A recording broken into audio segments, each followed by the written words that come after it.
Hey, welcome to the SitRep for today, the 28th day of February in 2023. This is the SitRep, the situation report, where we go through some news stories that I found interesting from the perspective of being one of those tinfoil hat crazy MFs. You know, those conspiracy theorist nut jobs. No, preppers. People who like to prepare for their future. Although, you know, there are extremes in every form of human being that we have. So, you know, there are preppers who are weird. Your doomsday preppers, the people who think that like the coming comet is going to suck them back off the earth and they'll join the whatever alien species. I think that's probably going over the line. But here we're all about practical prepping. We're all about just sensible, maybe delving a little bit into the conspiratorial or the doomsday apocalyptic type stuff, because you know it's a little bit fun to do that every now and then. But as much as possible, try and keep it grounded, try and keep it real. And it's not about spreading fear here. It's about looking at what's happening in the news and going, okay, which way is the wind blowing? How do we best prepare ourselves as intelligent human beings? So that's what this is all about. Good morning to you, Janufi. Perfectly timed SitRep while I wait at the airport. I used to travel a lot around the world, so in and out of airports. Now I find them frustrating, but travel safe, my friend, travel safe. Thank you for joining me on Instagram, YouTube, or listening to this after the fact on the audio version on your podcast listening device, whatever that might be. Without any further ado, let's jump into this. There's a lot of UK-centric stuff today, so if you're listening to this from the UK, it's going to be pretty particular to you. Not much Australia, New Zealand news today, but I think what's happening in the UK, I mean, it interests me for many reasons. Australia is modelled off the UK, so we've got a lot of ties in there, ties to their society, got a lot of similarities to their society. And seeing what's actually happening there, I think, is a pretty big sign, because this is, you know, one of the most developed countries on the face of the earth. So watching it crumble in many ways is problematic. It's a bit scary, really. But, you know, there's lessons to be learned here. Peter Rouse on YouTube says, just got back from dropping 3K on a new chainsaw. Now that $3,000, my friend, I'm sure you do not regret that at all, because as far as I'm concerned, that is an investment in your future that enhances your ability. That is a force multiplier. And anyone who has tried to chop down trees with a saw and an axe, although somewhat, you know, fun to do, also very difficult. A chainsaw allows you to do that a lot faster, a lot easier. And so I own several chainsaws, and I recommend that if you're the person who needs a kind of person who needs wood, as I do, invest. So good, excellent. Thank you, Peter. You did real good there, I reckon. Even though it's a lot of money, I get that. It's a lot. I had to save up for my last one, but it's worthwhile. All right, let's just a quick question, Peter. Is it a still or is it a husky? Which one did you go? First story here coming from the UK, from The Telegraph, which was a lot of this stuff actually, I won't say what was sent to me from my main source. Most of it was sent from my main source, who's been pumping the stories out to me recently, which has been really good. China has a malign grip on UK steel supplies. So this is very, very interesting story. Peter says it's a still. So man after my own heart there. I'm still all the way. Had huskies in the past and had some issues. I mean, there's issues with both brands, and there's great stuff about both brands, but I'm still going now. So yeah, China, UK steel supplies. What's this got to do with the price of fish? What's this got to do with anything, really? This really comes down to security, energy security, supply security, construction material security. Steel is a major part of manufacturing in many, many different ways. So it's kind of important that you have the ability within a country to manufacture your own steel, or, you know, have a good supply of steel coming in at least. Well, that might not be the future that UK is looking at. Very interestingly, I think it's called British Steel. Let me look at this. British Steel, that's what it's called, is actually owned by Jingyi Group out of China. And they just announced like, hey, we're kind of we're slowing down our manufacturing capabilities in UK, and it's slowing down. What do you mean slowing down? Yeah, we're closing up shop. Yeah, we own British Steel. It's not doing anything for us. We can't really do that. So we're kind of we're thinking about just shutting the whole show down. Obviously, this has sent a lot of the British head shed, the Lords, into a tizzy, and so they've apparently been jumping on planes en masse, going over there and crawling off the plane on hand and knee and begging to this particular Chinese company, please don't do that. Please don't shut that down. Imagine that. Imagine the security of one of your main manufacturing materials, steel, is in the hands of China right now. That's a pretty big oversight, a huge oversight. But not to worry, because this particular story here interestingly starts off with talking about that they've just had a bit of a change up in the British government, and they've just created the Energy Security and Net Zero rebranding, which is, apparently a huge department. They've created some huge department called Energy Security and Net Zero. And the amusing thing about that for me is two things. The very amusing thing about that for me is, by them pushing the agenda for net zero, they're very quickly realizing that they have totally fucked their energy security. And they're looking at this and going, we have to bring these two together. Like, we can see that these are actually going the opposite way. I don't know if they can see that, but that's why I would imagine they've created this conglomerate department here, and trying to bring those two together. Can we create energy security and net zero? Spoiler alert, with the technology we have right now, no. Unless you start actually putting into net zero the idea of nuclear power. When you do that, yeah, maybe you can have energy security. If you're thinking you're going to do it with solar panels and wind turbines, sorry, friend, I think you've got rocks in your head. Like, that ain't going to work. So, yeah, this is a bit of an issue for them. Not to mention the fact that these MPs obviously had to jump on private jets and jump over there. We're net zero, but shit. The farcical stuff that's coming out, the absolute hypocrisy that comes out with this net zero sort of stuff at the moment is just, it does my head in. I don't know how anybody looks at this and goes, yeah, that's okay. That seems legit. Now, they're doing the right thing. Like, if you're one of those people who's like, no, our government is really pushing towards a greener future, like, I don't know what to say to you, honestly. I'm just stupefied by anyone who thinks that way.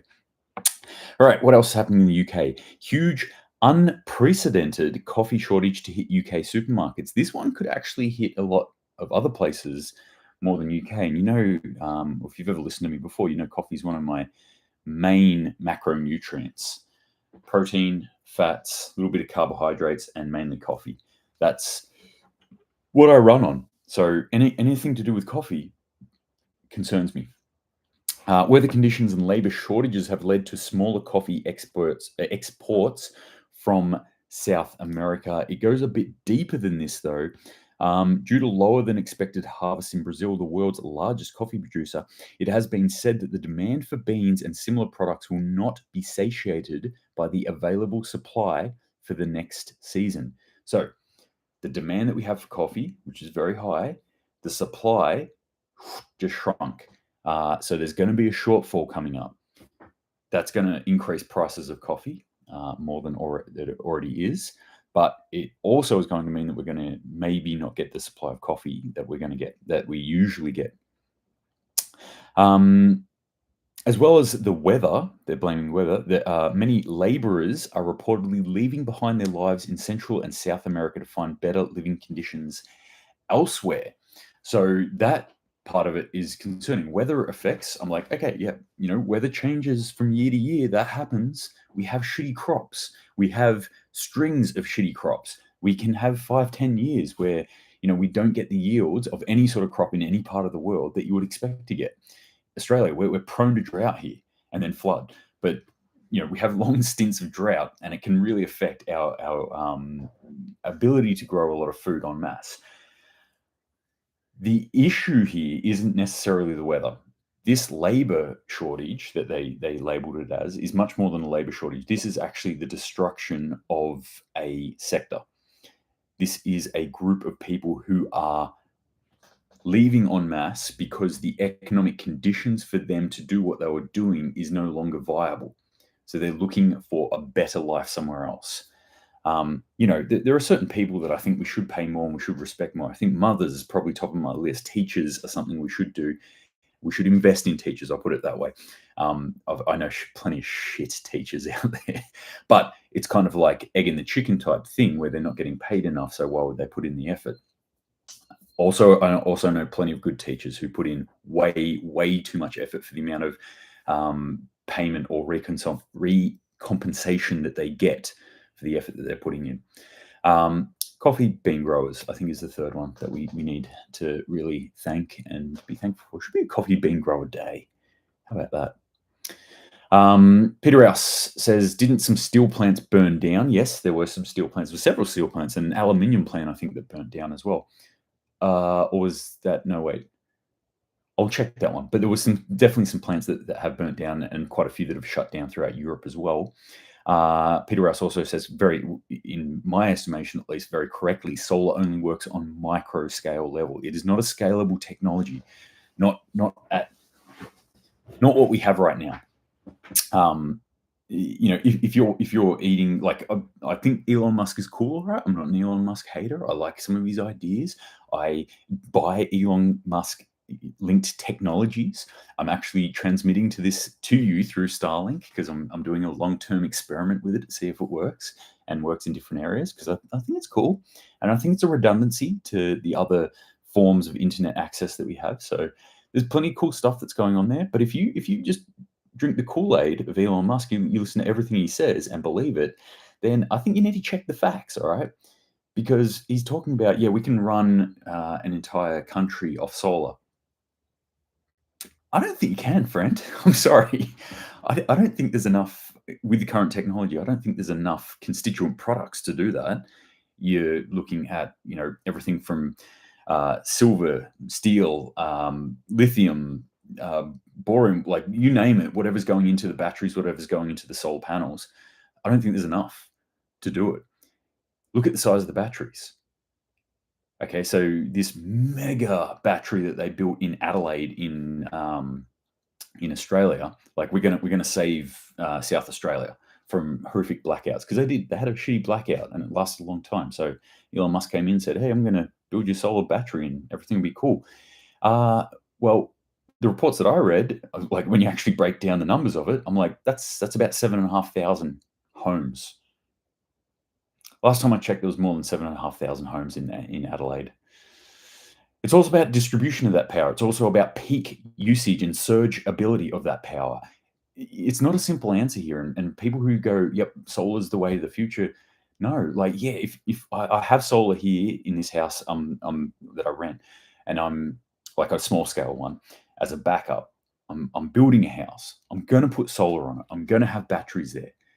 I don't think I'm not doing it from this idea that I'm saving the world. I'm doing it because I know blackouts happen and I want to save my meat in my deep freezer, essentially. That's why I have solar. Solar works on a small scale, not on a nationwide scale, and especially not when you pack humans into a small area like a city where you've got millions of people who are consuming a huge amount of energy. So at the current point, not going to work. Anyway. Chris Fleming says, "G'day." Are you Aussie? Because that's not how you spell g'day. Renee C says, I need morning coffee. Prepped lots of coffee beans after the freeze in 2021. Good idea. I've got some coffee beans in the freezer. As a last resort, I do have long-term storage freeze-dried coffee. I know, it's not a great fallback, but it is the worst of the worst. Peter Rouse says, I've stocked up on caffeine pills just in case. Not a bad idea. Also good for survival kits and stuff like that, caffeine pills. Just as a thought, sugar pills, caffeine pills. Peter Rouse says, solar needs to be 60% plus efficiency rating and new solid-state battery technology. Yeah, because, what you're looking at, I was actually in a place because I'm doing a build-out at the moment for a camper. So something to slide onto the back of my ute that I can take on and off. And so I was discussing battery options and solar panels and stuff like this with someone. I'll just get the biggest inverter and I'll get this lithium battery because lithium's the hot thing, and I'll get this solar panel and it'll all be great. No, it won't. Like, it doesn't work that way. And lithium powering, like lithium discharges its power differently to, say, an AGM or deep cycle batteries or whatever. And there's pros to that and there's cons to that. So you really need to do your research on this sort of stuff. It's not as simple as going, bam, sun hits solar panel into battery. I use battery. The end. It's a little bit more technical. Peter Rouse says, Provigil also good to stock up on. What's Provigil? Can you enlighten me on that? Jess Stevenson says, what's your thoughts on Neuralink? You'd like to know my thoughts, wouldn't you? Imagine having a Neuralink where you wouldn't have to ask that question. You just know my fucking thoughts. I hate it. I am admittedly a contradiction in that I like new shiny technology. I wouldn't say an early adopter, but I like utilizing technology to enhance certain abilities. I also like really primitive technology and learning that as well. I like to span the spectrum. And I am a bit of a Luddite. There are certain things technologically wise where I'm looking at growth and I go, I don't like that. I don't like where this is heading. I was raised in the 80s on Terminator. It terrified me as a kid and, became my blueprint for what the future will be. So I'm always terrified the machines might take over, that Skynet's going to become sentient at some point. Neuralink, don't like it. I think, though, there's plenty of stuff that I don't like that I didn't like at the start, and I still don't love it, but I use it because it makes life a lot easier, and I can see that happening. Here's where I look at it though. Neuralink's one of those things that could make life more convenient in ways for people, but it will also bring problems. And I say that with a good amount of confidence because every single technology that we've had that we thought would solve all the world's problems has also brought its own problems with it. There's its own issues with it. Unforeseen circumstances a lot of the time. Sometimes they were foreseen a little bit, but let's think about washing machine and dryer. Okay, washing machine dryer. What an amazing technological jump that there. The amount of effort. I don't know if you've ever tried to wash your own clothes regularly. I have done it for a stretch of time. For a couple of years, I lived out in the wilderness in a shack, so didn't really have a choice.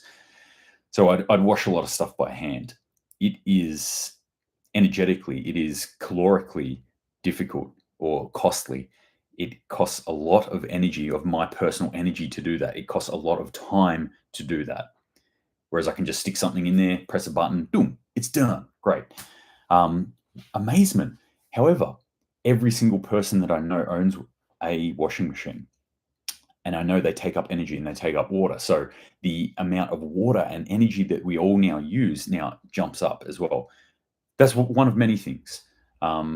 So, there's always these unintended consequences. People who say Neuralink is the next step forward in evolution, like, yes and no. It's like computers. Are computers the next step forward in evolution? Like, we'll become redundant because computers, blah, blah, blah, blah.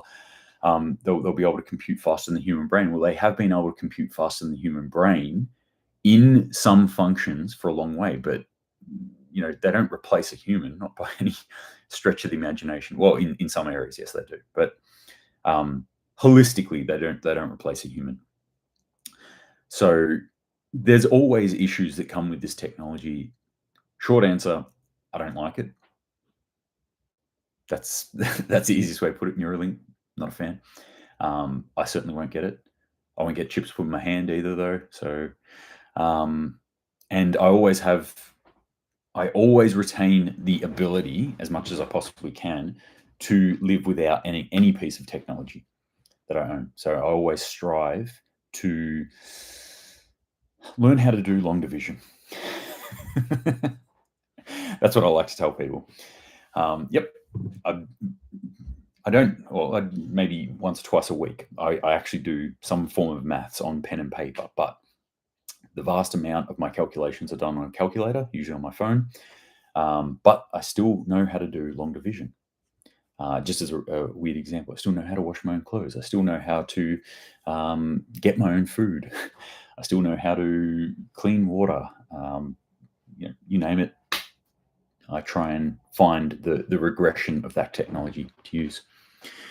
Charlie Cause says, sorry, it's my phone's tucked behind my computer, so this might look a bit weird, but Charlie Cause says, once the depopulation has been achieved, there's plenty of solar power for whoever's left. Perhaps. But maybe they don't want to depopulate. Maybe they want to harness the energy of humans. Matrix style. All right. Yeah, so that's coffee. Coffee. I do have at least one other UK thing. Where is it? Right here. Liddy, which is another supermarket in the UK, becomes latest supermarket to impose fruit and vegetable limits on shoppers. As with other leading supermarkets which have imposed purchase limits on certain salad items, Liddy has said the move is due to shortages of the products because of weather conditions. Bullshit. We've been told this a lot. I mean, we got told this in Australia, like weather conditions is why we couldn't get access to certain fruit and veg. Even here in Australia, where we've got abundant fruit and veg, and I continue to tell people that we are a net food exporter by a large margin. Us being deficient in food is farcical. Well, us being deficient in food because of some small effect, like some localized flooding in inland New South Wales, and so we can't get any leafy greens all of a sudden. It's like, no, this is not a problem of weather. Or it's interesting that it's framed as weather. Yes, weather had an effect there, but there's a lot more going into it. At no point would anyone ever go, well, this is a problem in governance, which, as far as I can ascertain, surplus in food was the instigator of governance.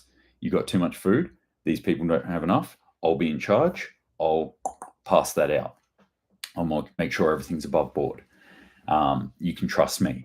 So extend that out, and we've got modern day government on a much grosser scale. But yeah, then we get to this point here in time, and we're having food shortages, and it's the same thing. Like, no one ever goes, well, isn't this why we pay our government a gross amount of our effort money? The physical effort that I put in to earn money, 40% of it gets taken away from me at gunpoint, although I'm not looking at the gun. I know eventually there's a gun there. The government forces me to give this money over, and that's just on my income, not to mention all the other fees and taxes that I pay, not to mention inflation or anything like that. But that's all there. They are raking it in at the moment, and yet they can't do their job. We're missing out on shit in a country like UK, in a country like Australia. Does my head in. Peter Rouse says sweet potatoes just gone from $3 per kilo to $14 per kilo today. Oh, that is a gut blow. Why do I talk about this food stuff? If you've ever watched me before, you know what I'm about to say now. Grow your own food. We really need to start bringing our food cycle, our food chain, our supply chain as close as possible to within the areas. I think this is going to have a number of effects long term if we start to do this, but the short term effect is, we know that there's food there. If I pay for somebody, which this is a totally illegal hypothetical, and I would never ever do it. If I was to pay a local farmer who raised pigs to slaughter a pig and butcher it up for me, and then give me said butchered pig products, and I can put them in my deep freezer. Not that I would do that in Australia, because again, it's totally illegal. What I'm actually doing there is I am encouraging that person. This is one thing that I think like the sort of more socialist, communist-minded people might kind of forget about is money is a motivator. It's a form of motivation. It's a representation of energy and motivation and value. It's not the actual things, but it's a representation of it. And that's how we can use it. I can go, hey, here is some of my hard-earned dollaroos that are going to you. And then they'll sit there at the end of that cycle and go, I got money in my hand. We made money from doing this. Let's do it again. And they're going to do it again. And maybe I tell another friend about it, and they go and do that as well. And then those people go like, now I got more money from this. So it encourages other people to do it. If somebody grows veggies, like I will at the very least make sure there is some sort of exchange that goes on. Oh, you've got heaps of cucumbers? Cool. I've got heaps of tomatoes this season, so let's exchange. If I'm not paying money, then I'm doing some form of exchange. Or I'll come over and work on this. Or, on the weekend we're crushing and pressing apples for cider. What do I get out of that? I'll probably get a bottle or two of cider out of it, but it's not about that. It's about that connection with the community, the people that were working together doing that, and it's a subtle form of co-op that's actually happening there. It's what I would say the better or the correct form of communism. Often when I say communism in a negative sense, and that's what I mean the governmental communism, which is actually totalitarianism. And above a certain size, but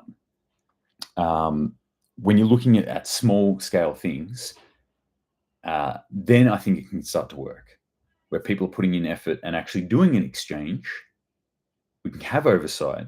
We don't have the skivers. We don't have the dole bludgers who are just mooching off those who are the hard workers.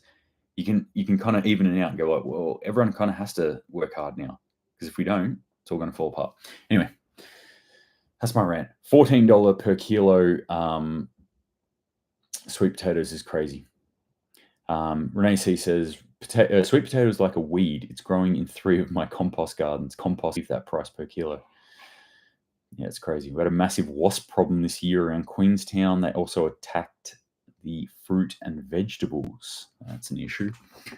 All right. So that's food stuff that's going on in the world, mainly around UK, as I was saying. A lot of issues going on there. Let's change gears now. We'll jump back over to Moldova. Moldova in the firing line for Russia, apparently.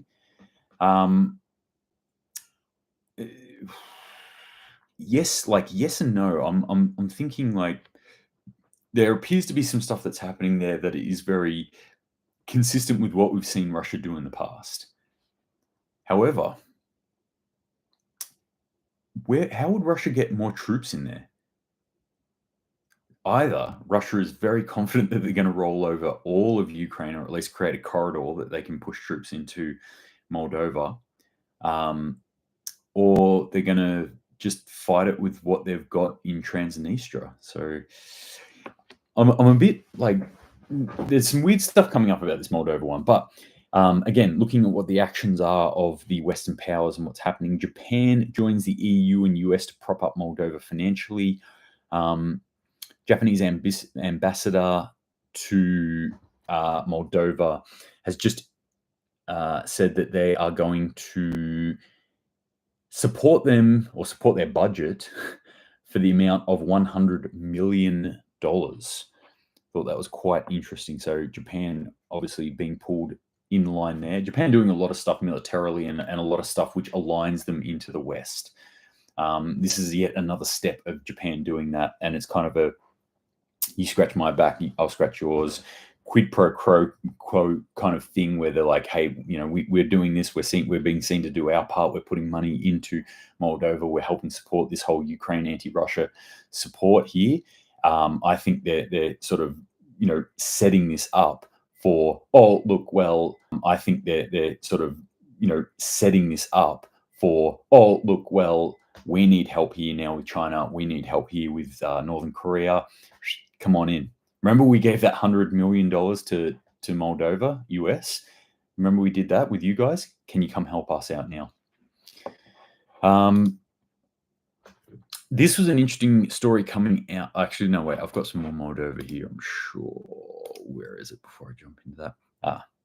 Wizz Air has been closely monitoring the security situation in Moldova and has been constantly in contact with various local and international authorities and agencies to ensure the highest level of safety and security of operations.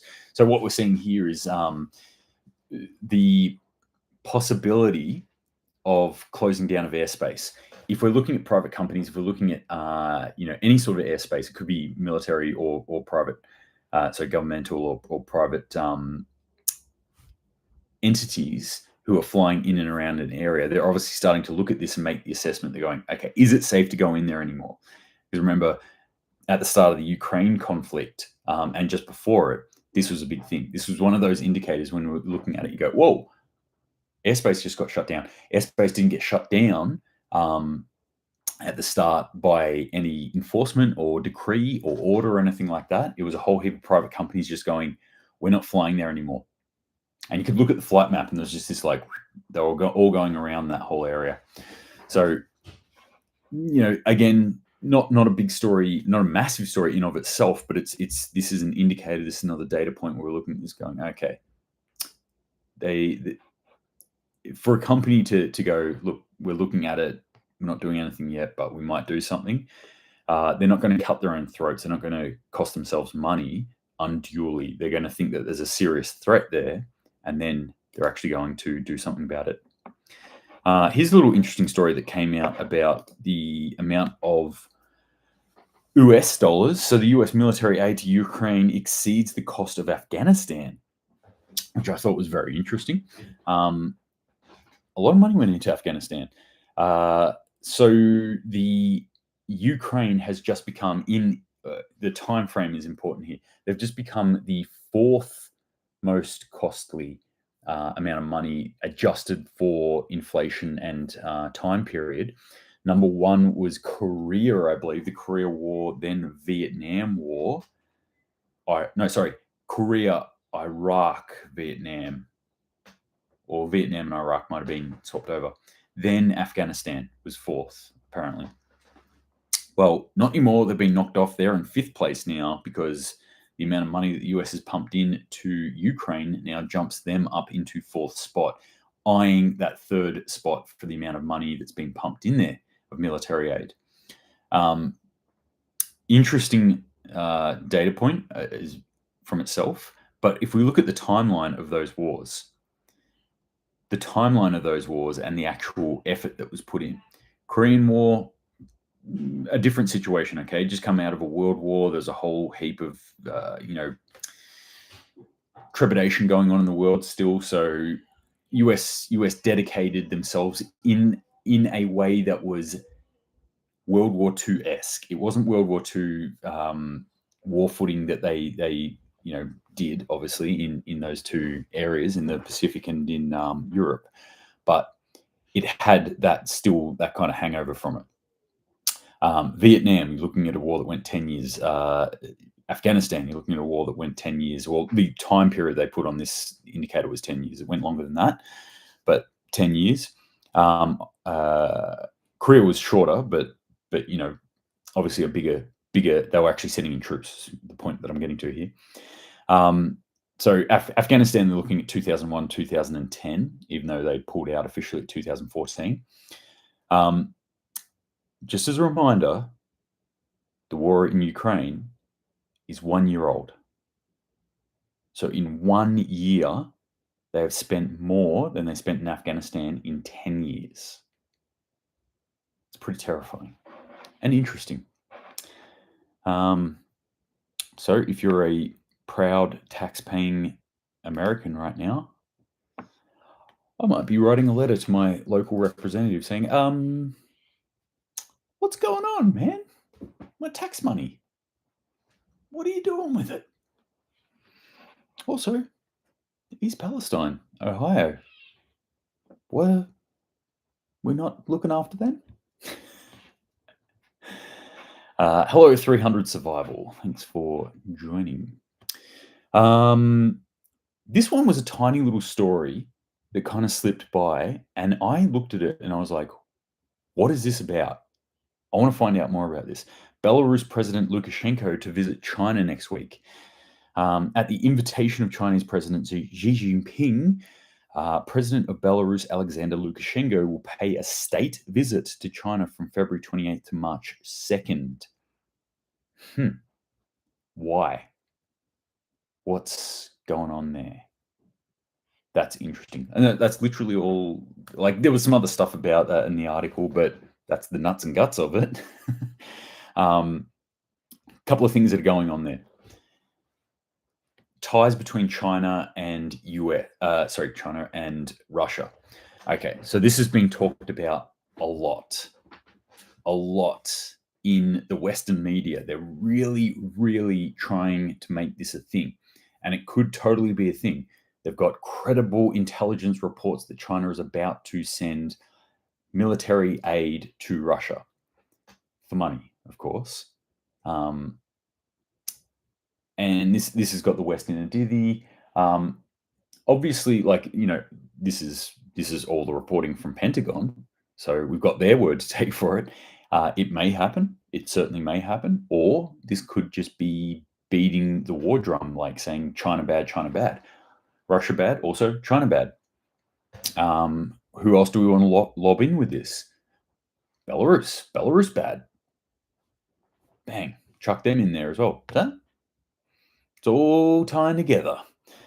Who knows? This could just be more deals. This could be trade agreements. This could just be a state visit. I don't know. But it is interesting whenever I'm seeing the axis of evil come together versus the other axis of evil, our axis of evil, or their axis of evil. You've got to differentiate between the two axes of evil. In case you don't get it, I think they're all bad. They're all governments, all bad. Peter Rouse says, and that includes all the stuff they left behind, as in the US left behind in Afghanistan. Please don't remind me of that. Every time I think about that, it just burns me up inside. And it's probably because I spent a decade of my life, not a full decade of my life, but over the period of a decade of my life going in and out of Afghanistan, sometimes fighting in a war, sometimes securing diplomats. But the idea that the whole thing just ended that way, like, it could not have been any worse. And it just burns me. It burns us. All right, a couple of other interesting stories. I'll start with this one and finish one in South Africa. China permits 2 new coal power plants per week in 2022. We're going to save the world, right, with green. Let's wrap your head around this. China's plans for powering its nation uses a lot of coal. Australia right now is like, we got that coal and we're going to sell it to China. We are. Recession? What recession? We're going to smooth our way through it again on the back of China. The coal power capacity starting construction in China is 6 times as large as that in all of the rest of the world combined. Yeah. Just let that sink in. The rest of the world, the the coal power capacity starting construction in China is 6 times what we have in the rest of the world combined. So totally. Let's continue watching our Western countries hamstring ourselves, destroy our economies, destroy entire sectors of jobs, destroy people's lives and livelihoods in the idea of a greener, happier future and our effect on climate change. And China's still going to go do this. I feel like we're bucketing out the ocean at the moment. Like, we've got to get to the bottom of this. And China's just the rest of the ocean. It's like, yeah, I don't know if this is going to work. That's a little thought starter there for you to think about today. Just catch up on some chat stuff here. Peter Rouse says you can always go buy some stuff on the black market from Ukraine. 300 Survival says, I was in the Iran-Iraq war in Tehran in 1979. Interesting. What were you doing there? Last one I'm going to talk about is really interesting stuff that's coming out of South Africa. This again from my main source, but this is about, I did touch on this very, very quickly a couple of SitReps ago about power issues. So energy crisis that's happening in South Africa. They can't consistently get enough power to the people. Power to the people.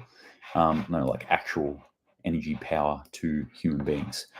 And it's getting worse. It is getting worse. So, South Africa update here. Experts warn business to prep for grid collapse. Not power outages, not blackouts. Grid collapse. Can you even imagine a grid collapse? That's kind of societal ending behavior right there. If your grid goes down, if it collapses, if that happened in Australia, imagine what people would do. Imagine how much you use electricity right now. Imagine what backups you may or may not have for that. South Africa, like, this isn't a third world nation, okay? This is serious. Like, to watch the actual descent, that's what I feel like we're doing at the moment. We're in, well, relatively quick time, but it's slower than most humans' attention span can keep up with. We're moving on to the next thing constantly. If you start to look together at all the data points that have been happening, even over the past, what are we up to now? 103 episodes of SitRep that I've done. Even if you look at it from that time point, we would see that just over a year ago, there's been a dramatic decline in a number of different areas in our society. And this is yet another one that we should be looking at with concern. It'll be okay. It'll all come back. It'll all be better at the end of the day. Like, we'll figure out a way. Somebody will come out with some technology. No one's coming to help us. Or at least if it does, that's a great thing that happens. The way I've set my mind is no one's coming to help us. We help ourselves. We need to set our own systems in place. According to risk experts at real estate intelligence group Cushman and Wakefield Broll, a total grid shutdown scenario was previously unthinkable in South Africa, but escalating levels of load shedding and the sudden change to these schedules that occur daily indicates greater instability, forcing many businesses to come up with contingencies. Interesting stuff. It may all go down. Yet another reminder for everyone to think about your energy usage and think about how you back up your energy. How would you go if there was no more electricity magically coming out of the plugs in the wall? What would you do? James Bolchevich on YouTube says, just saying Russia has the biggest coal industry in the world. And who are they in bed with? China was starting to make a move on SA, on South Africa. Well, I mean, yes and no. I mean, South Africa's been selling out in many ways to China, but that's kind of what the BRICS alliance is all about. The S being South Africa, in case people didn't know. The C being China. Brazil, Russia, India, China, South Africa, the BRICS alliance, tying themselves in. Who knows? Maybe China will step in here and say, we will build you the infrastructure that you require within your electricity grid. We will save it for a tiny nominal fee and letting us station some of our forces here. What else is happening in South Africa is here. The US Embassy has come out with an advisement advising citizens to become preppers. This is actually cool. There's really cool information that came out that's coming from a main source on Instagram. So it says, prepare in advance for power outages, including contingencies for communications and water. Actions to take. Be aware of your surroundings. The token situational awareness. Make sure you do that, though. Be aware of your surroundings. Review your personal security plans, which most people don't have. So maybe build a personal security plan first and then review it. Inquire about a backup power supply for your place of lodging, i.e. generators or solar power. Avoid demonstrations. Exercise caution if unexpectedly in the vicinity of large gatherings or protests. Monitor local media for updates. These are all good tips, by the way. I'm not meaning to read this in some sort of weird sarcastic way or anything. This is all good information. The interesting part is that a government is putting this out and saying to its citizens, hey, here's some things you might want to think about. I'm always pretty, freaked out when government starts putting out good information. And they went through a whole heap of emergency preparedness tips, and it's worthwhile thinking about these things. Have a communications plan for when there is no or limited power. Landline locations, external cell phone battery, additional charging cords, hard copy of important numbers, etc. All these are great ideas. What we would call a no comms plan. What happens if you have no comms, if there's no communications? And I like to tell people, no communication can be a form of communication as long as everyone knows what to do. So, for example, if you live in an area and people in your sphere, your friends, family, whatever, are not located in your domicile, and all of a sudden we have big EMP hits from the sun, solar flare, knocks out all communications and power goes down. People are going crazy, rioting, looting, killing, murdering, raping, all the crazy stuff's happening. You're picking up the phone, you're trying to call your people to meet somewhere, nothing works. Well, if beforehand you had a no communications plan and you told everyone, hey, if something big happens, if a big event happens, let's all meet here. Let's all meet at this place. Or if that doesn't work, we'll meet at this secondary location. So we'll meet here and we'll assess it and we'll stay there for 3 days. Or if it works, we'll stay there forever. But if you get there and you're not there within 3 days and no one's there, then move to this secondary location. RV points, rendezvous points. It's all the sort of stuff that we do ad nauseum in the military, but this kind of information isn't transmitted to average citizens a lot of the time, and probably should be. It's just smart planning. Again, this is all about prepping. Ensure you have necessary medicine, personal hygiene supplies, eyeglasses. Memorize family members' phone numbers. I'm screwed there. I tell you what, again, born in the 80s, grew up in the 80s. I could have named every one of my friends' home phone numbers and probably at least, I reckon, a dozen phone numbers of different shops and things like that in my local area. I am flat out remembering my own mobile number now. I don't even know my partner's number. I can't remember what her number is. So, yeah. But, probably should do that. Emergency preparedness tips. Continued. Identify safe areas around the city. These could include hotels, hospitals, churches, or police stations that may not lose power, i.e. places that have backup power.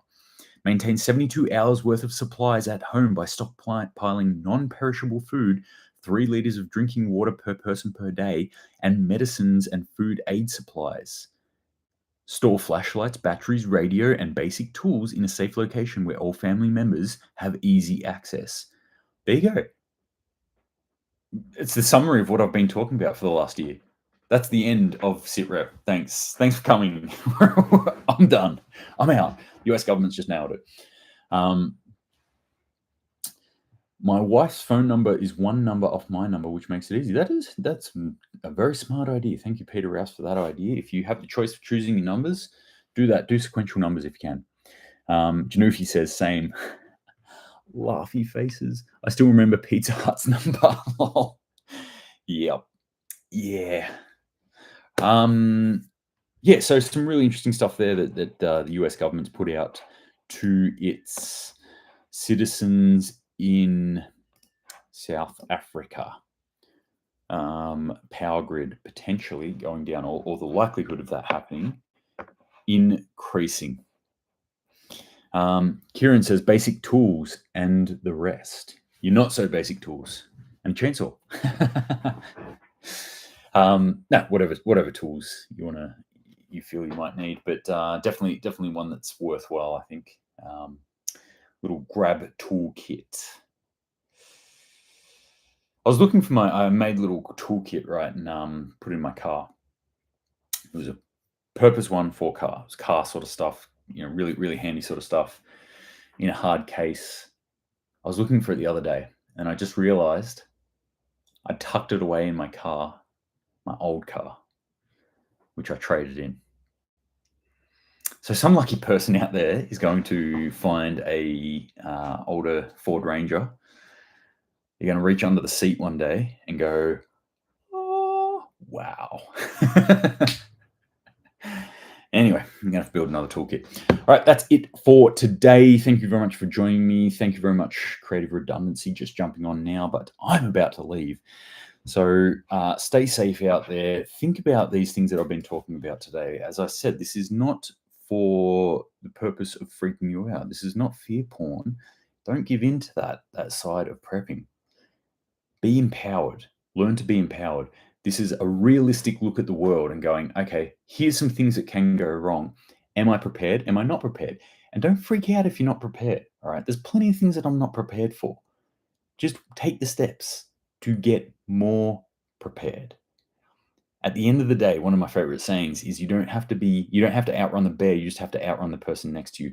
There are a whole heap of people out there who are in no way, shape, or form prepared for anything. If you can be at least a little bit prepared, then you're going to fare better than those people. And then you continue doing that and you get more and more prepared as you go along in time. But don't feel like you have to do it all today. It's not about that. I was watching some other YouTube channels recently and I was like, oh man, I'm like just checking in with myself. I'm like, I feel anxious after watching this. This doesn't feel too good. And I realized that it's kind of based around that. Now, I don't want to add to that fear or anything like that. What I want to do is try and encourage and empower people, because that's all it is. We're trying to become more self-reliant as human beings. We're trying to become more responsible for ourselves and our well-being as human beings. We're trying to become more resilient as human beings. So I like to call it the 3 R's. All right, gang. Thank you very much for joining me. Stay safe out there. Keep gardening. Keep working on your own personal food supplies. The chain, the stockpiling, whatever it looks like for you. Keep working on that. Keep a smile on your face and keep your eyes open. Until next time, thank you very much for joining me. And Semper Paratus.